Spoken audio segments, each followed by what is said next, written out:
Hello, hi, നമസ്കാരം. 5 seconds വ്യൂവിലേക്ക് സ്വാഗതം. 5 seconds വ്യൂവിൽ ഇന്ന് നമ്മൾ നോക്കുന്നത് മൈ ലോഡ്സിന്റെ ഓരോ തമാശകളെ കുറിച്ചാണ്.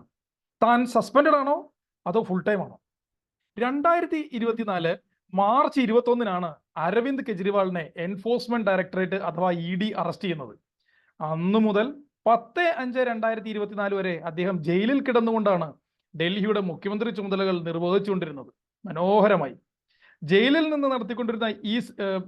നിന്ന് ഭരണം നടത്തിക്കൊണ്ടുപോകുന്ന ഈ സംസ്കാരത്തെക്കുറിച്ച് കോടതി ഇന്നേ ദിവസം വരെ ഒരു വാക്ക് പോലും പറഞ്ഞിട്ടില്ല. എന്നാൽ 10/5/2024 പരോൾ കണക്കെ അദ്ദേഹത്തിന് ഇടക്കാല ജാമ്യം അനുവദിച്ചപ്പോൾ കോടതി മുൻപോട്ട് വെച്ചത് കടുത്ത നിബന്ധനകളാണ്. മുഖ്യമന്ത്രിയുടെ ഓഫീസും ഡൽഹി സെക്രട്ടേറിയറ്റും സന്ദർശിക്കാൻ പാടില്ല. ഡൽഹി ലഫ്റ്റനന്റ് ഗവർണറുടെ ക്ലിയറൻസ് അല്ലെങ്കിൽ അംഗീകാരം ലഭിക്കുന്നതിന് വേണ്ടിയല്ലാത്ത ഒരു ഫയലുകളിലും തൊടാനോ ഒപ്പിടാനോ പോലും പാടില്ല. നിലവിലെ തന്റെ കേസിന്റെ കേസിനെ കുറിച്ചോ അഭിപ്രായം ഒരു സ്ഥലത്തും പറയാൻ പാടില്ല. ഇതേതോ പരോൾ അനുവദിച്ച കുറ്റവാളിയോട് പെരുമാറുന്ന പോലെ ആയിപ്പോയി മൈലോഡ്. ഇതിലും ഭേദം താൻ ജയിലിൽ കിടന്നുകൊണ്ട് ദിവസേന ഓരോ സ്റ്റേറ്റ്മെന്റ് ഇങ്ങനെ ഇറക്കി ഡൽഹി ഭരിക്കുന്നതായിരുന്നു എന്ന് അദ്ദേഹത്തിന് തോന്നിയാൽ കുറ്റം പറയരുത്. കാരണം ഇടക്കാല ജാമ്യം കിട്ടിയപ്പോൾ താൻ സസ്പെൻഡ് ചെയ്യപ്പെട്ട ഒരു മുഖ്യമന്ത്രിയെ പോലെ ആയിപ്പോയി എന്ന് അദ്ദേഹത്തിന് തോന്നിയിരിക്കാം. ജയിൽ മുഖ്യമന്ത്രി ആയാൽ മതിയായിരുന്നു. പാവം കെജ്രിവാൾജി. തിരഞ്ഞെടുപ്പ് പ്രചാരണത്തിൽ പങ്കെടുക്കാൻ വേണ്ടി മാത്രം ഒരു ഇടക്കാല ജാമ്യം. വരാനിരിക്കുന്ന 18-ാം ലോക്സഭാ തിരഞ്ഞെടുപ്പിൽ പ്രചാരണം നടത്താൻ മാത്രമാണ് കോടതി ഇടക്കാല ജാമ്യം അനുവദിച്ചിരിക്കുന്നത്.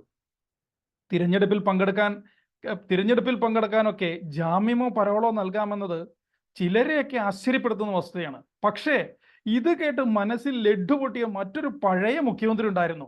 ജാർഖണ്ഡ് മുഖ്യമന്ത്രിയായിരുന്ന ഹേമന്ത് സോറൻ. അദ്ദേഹവും ഒട്ടും കാലതാമസം വരുത്താതെ ഓടിച്ചെന്ന് ഇടക്കാല ജാമ്യത്തിന് അപേക്ഷിച്ചു. മലോട്ട്, എനിക്കും ഇലക്ഷനിൽ ക്യാമ്പയിൻ ചെയ്യേണ്ടതാണെന്ന്. പക്ഷേ ഇൻഫ്രക്ച്വസ്, അടിസ്ഥാനരഹിതമാണ് ഈ ആപ്ലിക്കേഷൻ എന്ന് പറഞ്ഞ് കോടതി അത് തള്ളിക്കളയുമായിരുന്നു. ഭൂമി കുംഭകോണവുമായി ബന്ധപ്പെട്ട് കള്ളപ്പണം വെളുപ്പിക്കൽ കേസിൽ 2024 ജനുവരിയിൽ ആണ് ജാർഖണ്ഡ് മുക്തി മോർച്ച നേതാവായ ഹേമന്ത് സോറനെ അറസ്റ്റ് ചെയ്യുന്നത്. തന്റെ അറസ്റ്റിനെതിരായ ഹർജിയിൽ ഹൈക്കോടതി വിധി പറയും വരെ ലോക്സഭാ തെരഞ്ഞെടുപ്പ് പ്രചരണത്തിന് ഇടക്കാല ജാമ്യം തരണേ എന്ന് പറഞ്ഞു ചെന്ന അദ്ദേഹത്തിന് നിരാശനായി മടങ്ങേണ്ടി വന്നു. ഇതിലെ തമാശ എന്താണെന്ന് വെച്ചാൽ കെജ്രിവാളിന് ജാമ്യം കൊടുത്ത അതേ ആളുകൾ തന്നെയാണ് സോറന്റെ ജാമ്യാപേക്ഷ തള്ളിയത്. എന്താ അല്ലേ? പാവം സോറൻജി. പരോളോ അതോ ഇടക്കാല ജാമ്യമോ? ഇടക്കാല ജാമ്യ ഉത്തരവ് പ്രകാരം 2024 ജൂൺ 2-ന് കീഴടങ്ങാൻ കോടതി കെജ്രിവാളിനോട് ഉത്തരവിട്ടിരിക്കുകയാണ്. കോടതിയിൽ കീഴടങ്ങണോ അതോ തീഹാർ ജയിലിലെ ജയിലറുടെ മുമ്പാകെയാണോ കീഴടങ്ങേണ്ടത് എന്ന് ഒരു ചെറിയ സംശയമുണ്ട്. നേരിട്ട് ജയിലിൽ പോയേണ്ടി വരും, അവിടെ ജയിലറുടെ മുമ്പിലാണ് കീഴടങ്ങേണ്ടതെന്ന് പരക്കെ ഒരു കരക്കമ്പിയുണ്ട്.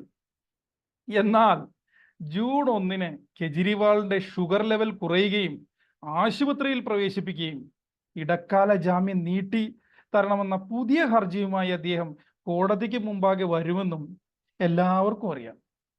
ഇത് പാവം ദേശീയവാദികൾ ഇങ്ങനെ പറഞ്ഞു നടക്കുന്നുണ്ട്. ദേശീയവാദികളോട് പറയാനുള്ളത് ഒന്നേ ഉള്ളൂ: നിങ്ങൾ എപ്പോഴും ഒരു മധുരപലഹാരം കയ്യിൽ കരുതി വെക്കുക.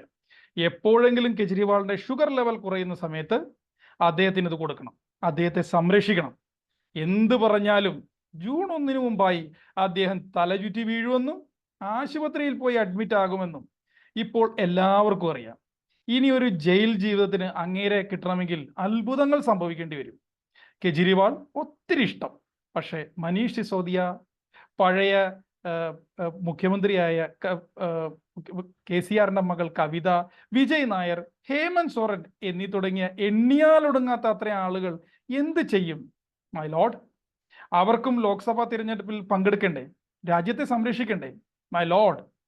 ഇത്രയും പറഞ്ഞുകൊണ്ട് നിർത്തുന്നു. നന്ദി, നമസ്കാരം. This is 5 seconds view on my ലോർഡ്സിന്റെ ഓരോ തമാശകൾ.